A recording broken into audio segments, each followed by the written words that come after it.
ময়মনসিংহের সেই ঘটনাটা এখন কিন্তু সোশ্যালে ঘুরছে। সেই যে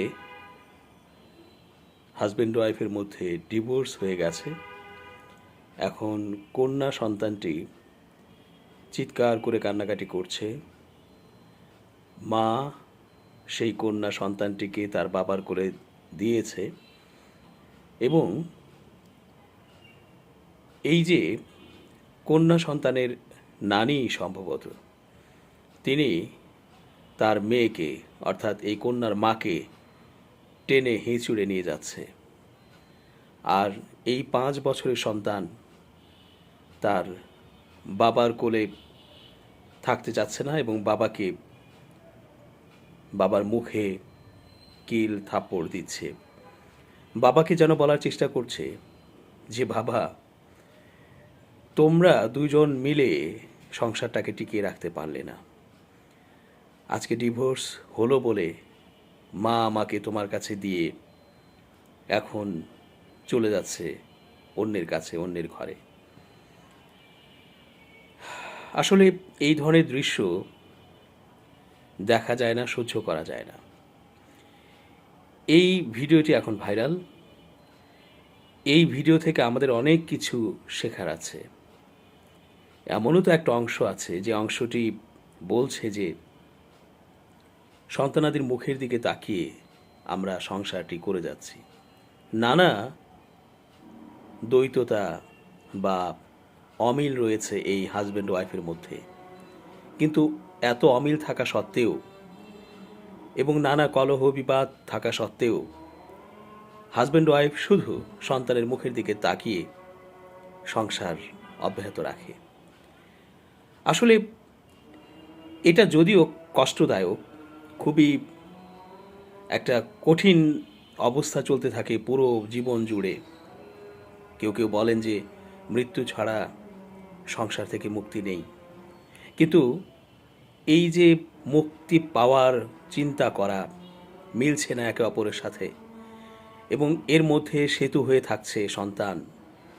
এখন এই যে দৃশ্যটি আমরা সোশ্যাল মিডিয়ায় দেখছি, আমাদের সোশ্যাল প্ল্যাটফর্ম খুললেই চোখে পড়ছে যে 5 বছরের সেই ছোট্ট কন্যা শিশুটি কিভাবে চিৎকার করছে, আর্তনাদ করছে। এই আর্তনাদ শুনে, চিৎকার শুনে, দেখে আমরা কিন্তু ঠিক থাকতে পারি না। আমাদের বুক ভেঙে যায়, হৃদয় ছিঁড়ে যায়, ছিন্ন ভিন্ন হয়ে যায়। মনে হয় এই সন্তানের দিকে তাকিয়ে মা বাবা কি সব ছাড় দিতে পারলো না? নিজের ব্যক্তিগত সুখ, চাওয়া পাওয়া সব কিছু কি জলাঞ্জলি দিতে পারলো না এই ছোট্ট 5 বছরের ফুটফুটে মেয়েটির মুখের দিকে তাকিয়ে? এখানে অনেক কথাই আছে, আসলে পেছনে অনেক গল্প থাকে। একটা অংশ বলছেন যে আসলে ওই নারীটি, মানে এই মেয়ের মা, পরকীয়ায়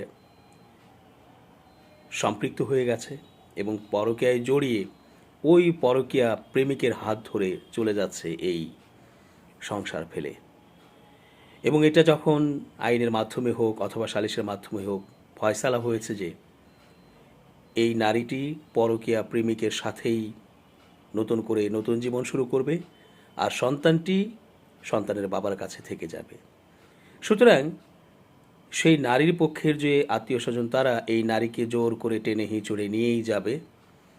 কারণ সন্তান তো যেহেতু পিতার ঔরসজাত, সুতরাং পিতার দিকেই সন্তানের অধিকার বলি, দায়িত্ব পালন বলি, সব কিছু কিন্তু যায়।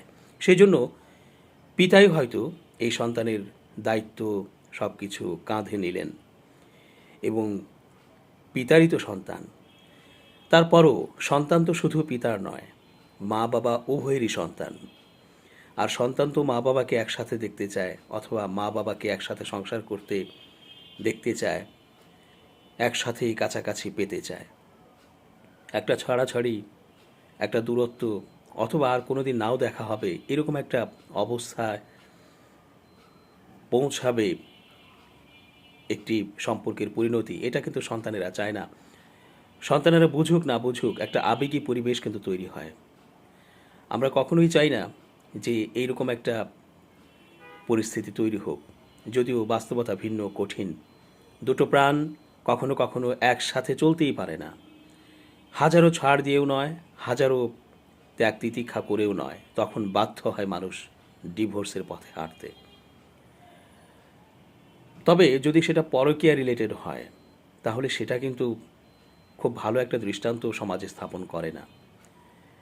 পরকীয়া এমন এক পর্যায়ে চলে গেছে সমাজে যে এখন সেই পরকীয়া প্রেমিক প্রেমিকা তাদের ব্যক্তিগত সুখ শান্তির জন্য সন্তানের প্রতি যে মায়া আছে, প্রেম আছে, ভালোবাসা আছে, একটা টান আছে, অন্যরকম একটা অনুভূতির ব্যাপার আছে, সেটা একেবারেই গৌণ হয়ে যায়।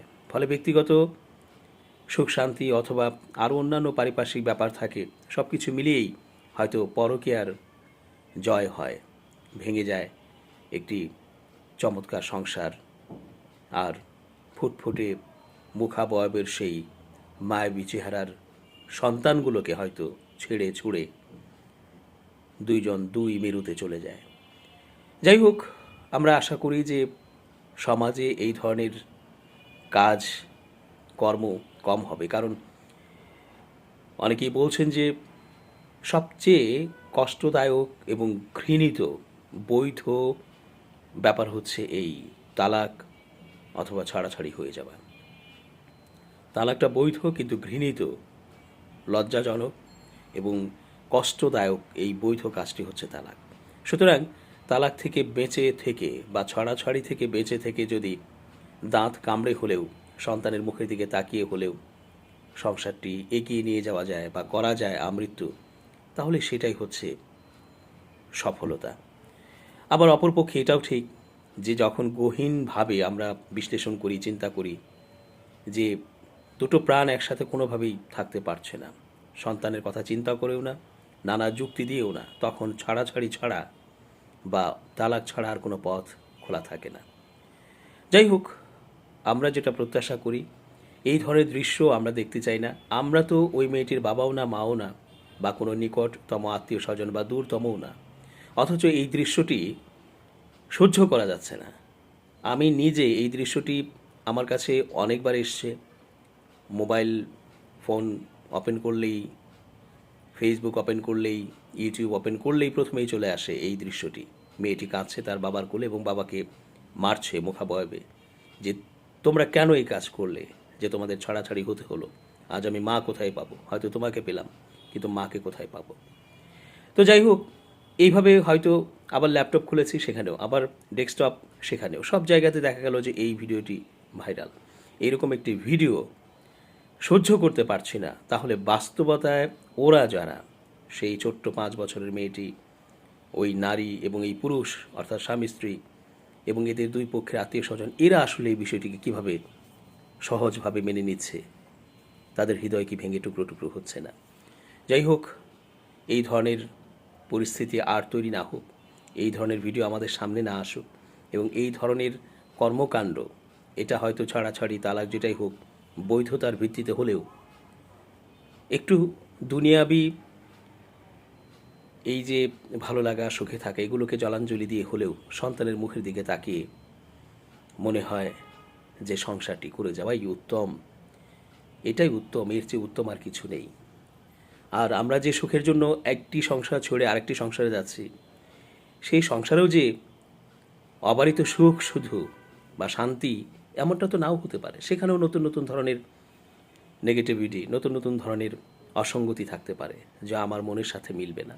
সুতরাং মনে হয় যে ছাড় দিয়ে, মেনে নিয়ে, সহ্য করে, আলোচনা সাপেক্ষে নানাভাবেই ম্যানেজ করে সংসারটিকে এগিয়ে নিয়ে যাওয়াই উত্তম হয়, এবং এটাই উন্নত মানুষের কাজ হয়।